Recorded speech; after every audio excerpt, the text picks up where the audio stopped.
I think there's no point in having a conference without youth being there.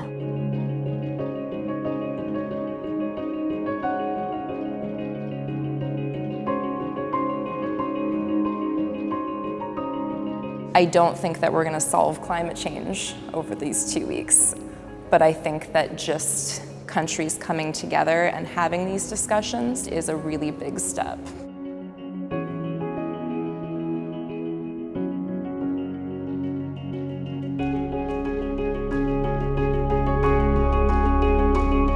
As you know, the climate change is not, a new thing, but the best effort we can do is educate the new generation to know that we are in a new time.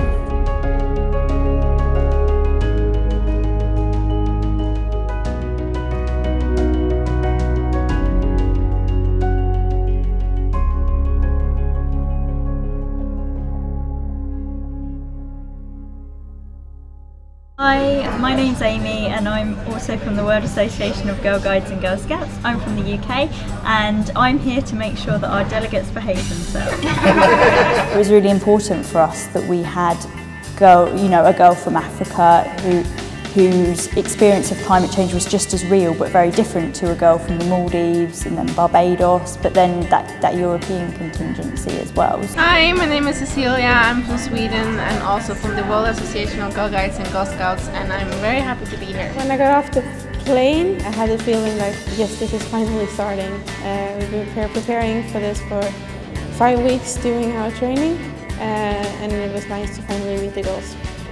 Hi, my name is Gina. I'm from Barbados and I'm here with the WAGS delegation, the World Association of Girl Guides and Girl Scouts. And I'm really excited about being at COP. When I first got off the plane, I was exhausted because it took a while to get from Barbados to Poland. But seeing the stadium, it was overwhelming, but I was still very happy to see finally where we were going to be for the next week. Hi, my name is Reem and I'm from Maldives as well as World Association of Girl Guides and Girl Scouts. I'm here to get our voices heard. When I first arrived in Warsaw, it was cold. It was really exciting because we were officially delegates. It was a great feeling. And then when I arrived for the conference, it was exciting. It was exciting at every step. Hi, I'm Sylvia from Ghana with World Association of Girl Guides and Girl Scouts, and I'm here to have fun and learn, socialize, network, everything. The plane, I was excited because I was coming to COP19. To be a young person and to get this opportunity, it's a great feeling. Hi, my name is Kathleen. I'm with the World Association of Girl Guides and Girl Scouts, and I'm really stoked to be here at the Climate Change Conference. It was really exciting because we had been speaking for probably a month, training and preparing to come here, so we had been in touch and we had chatted quite a lot. It was a huge moment to meet in person and know that things were actually about to begin.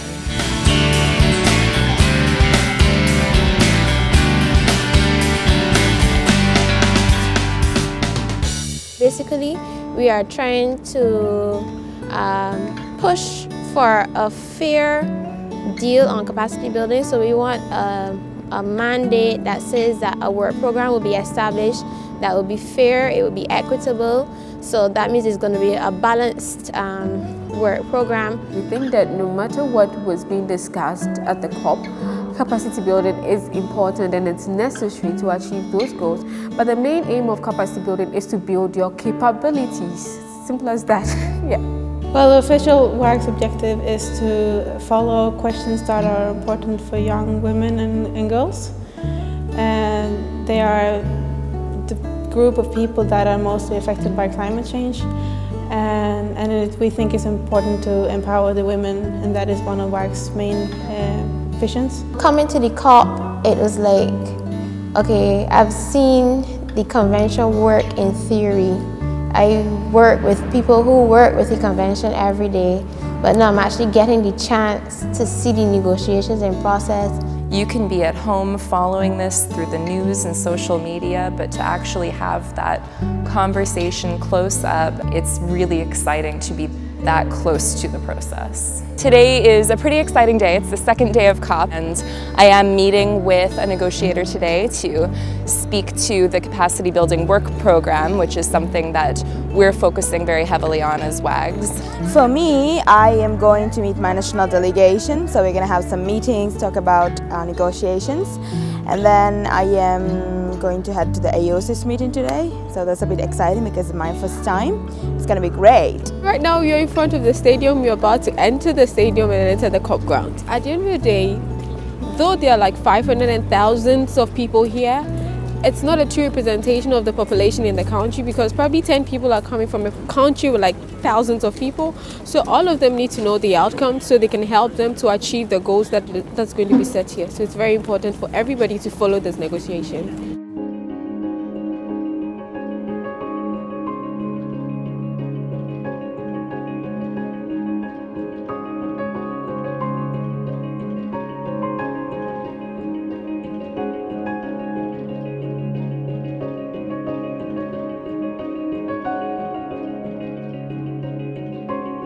Today was a really memorable moment when they all did their interviews with the Polish TV guys. WAGs have been involved in climate change issues since in Copenhagen in 2009. The youth are the most affected by climate change because it's our future that's been talked about. So we need to make sure that our capacity is built to take part in these activities, to be able to negotiate and speak for ourselves. Often in developing countries, it's the girls who have to collect water or girls who have to collect firewood, and they're the ones that are affected by the changing climate, and they have to walk further, they may be victims of violence on the way, and so it's really important for me that girls are recognised at this conference. My name is Wojtek Puchacz. My name is Emil Górski. And we are from ZHP, Związek Harcerstwa Polskiego, which is Polish Scouting and Guiding Association. Well, one of the best things was what I heard from the delegate from Maldives. She said that if we do not take any action, her country would be no more in the future. So this is quite an issue for her, and I guess that we shall concentrate on helping as much as her as other people, because this is our one globe. So much learning to be shared, and I just think it's just an impossible concept to be discussing any important issues unless you're going to include every single person who is going to be affected by that. My name is Wojtek. I work in this shop. We spend vegetables and fruits. We work very near Stadium Narodowy, National Stadium, and today I saw there is a climatic change or something. Don't have time for listen this what they are talking about this, because this is, I think, it's not our problem. For me, it's not important. My name is Sochit. I'm from Cambodia. I work for the Cambodia Climate Change Network. I think in general people are aware of climate change issues, but very few people are knowing about this conference. We are also helping youth. I think they are part of the world, and it is important for them. I'm Kausar Ahmed, and I'm just from Bangladesh. Bangladesh is the most sufferest country in the world, because that the world's biggest forest, mangrove forest, is in Bangladesh, and also the 60% in Bangladesh and 40% in India.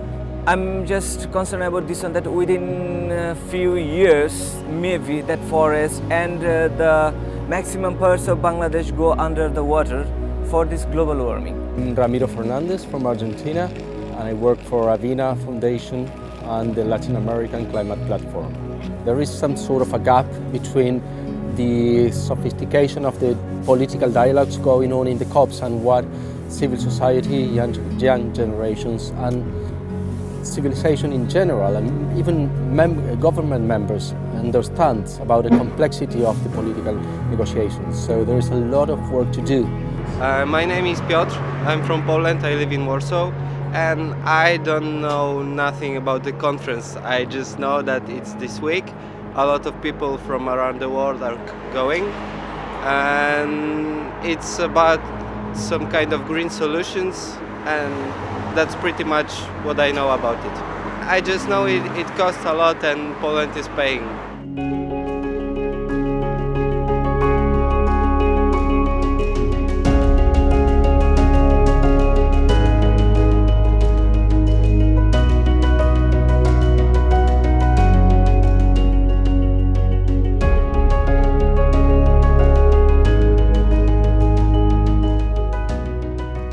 from Hastings, which is a small town on the southeast coast, and actually we have a big fishing industry. And so over the years I've watched cliff erosion and our fishing industry slowly being diminished by the changing climate. And so actually I think that everyone all over the world is affected by climate change. It's just that people may not necessarily realise it yet. In Ghana, I mean, the issues are very diverse because in the north part of the country, because it's a sub-Saharan country, we have the desert creeping in.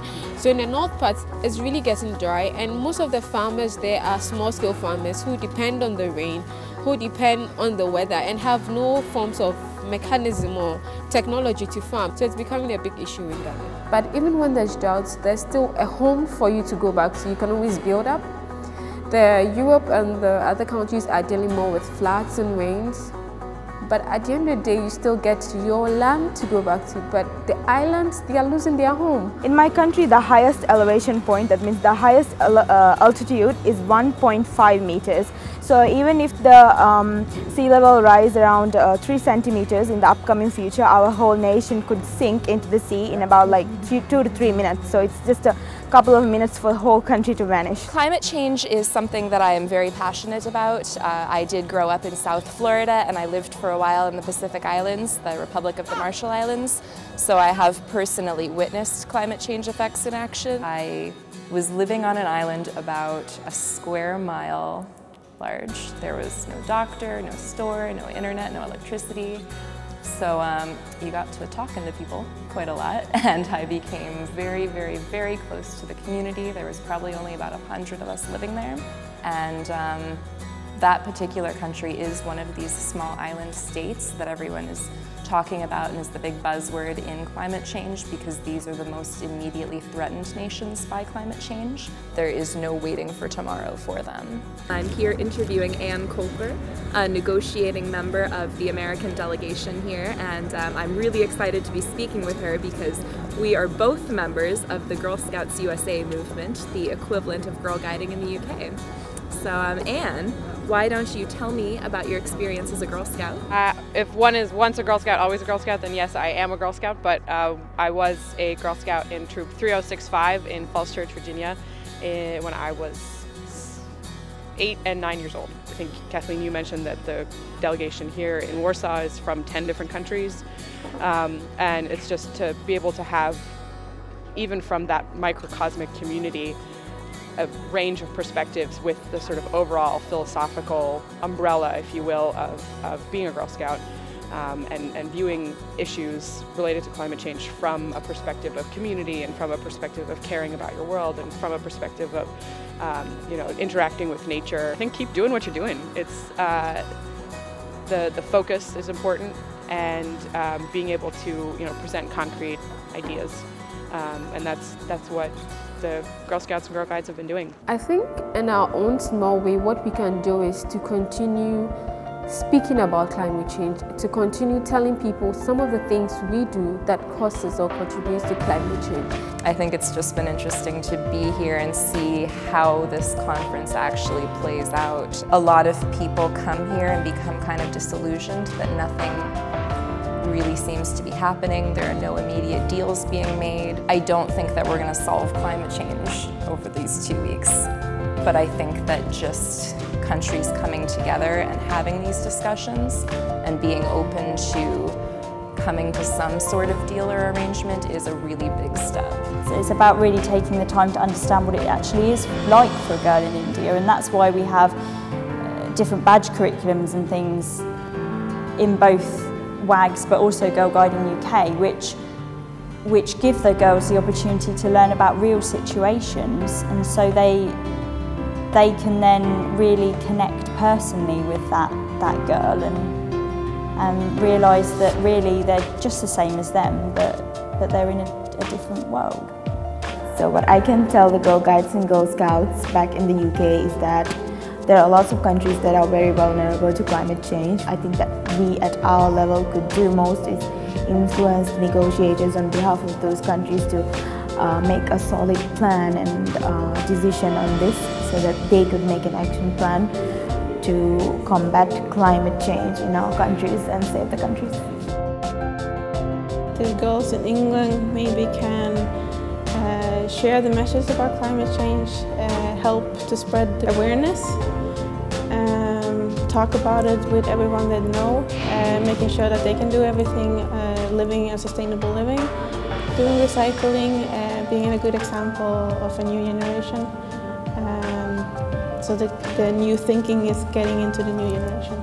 The decisions that are made within the conference, they need to be made with civil society in mind. What I'll tell you is that climate change affects all of us differently, but then the main thing is it's affecting all of us. No, I don't think WACS can change the climate, but I think WACS has an important role of building the capacity of people to prepare for it, adaptation and mitigation.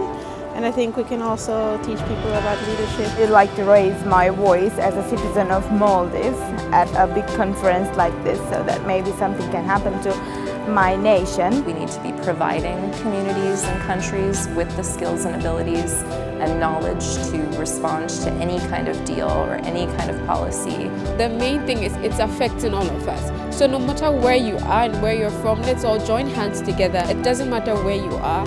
We have the same goal, we have the same agenda, so let's all do our little best in our own countries and let's achieve a sustainable future.